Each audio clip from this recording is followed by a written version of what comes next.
the whole day. At home, cat, no good morning, no chi. Do it up with Pangumuna. I don't text it all later, ma'am. Hello? What's going to say? Yeah, we need to talk. Yeah, about us. And nge relationship isiri kufamba and nge zvinhu zvacho hazvisi kunyatsofamba like hazvisi kunyatsoita. Yeah, exactly. So I just wanted to call it off, like, I'm done. It's better we go separate ways because relationship yacho handisi kumboona kwairi kuenda ini.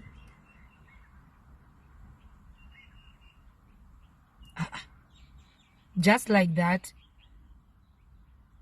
Saka hausi kutombokwanisawo kubvunza kuti why babe, why are we breaking up, why are you calling it off, ongoti okay kuti ange zvinonzi zvandiri kutaura hazvina musoro.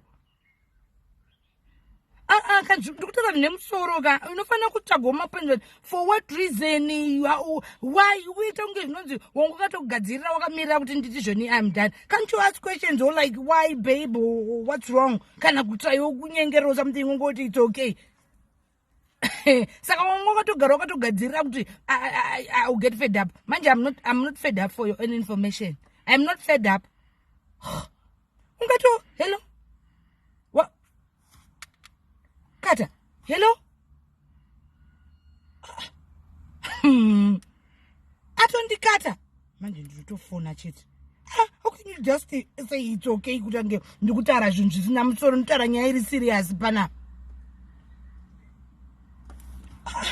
atodzima phone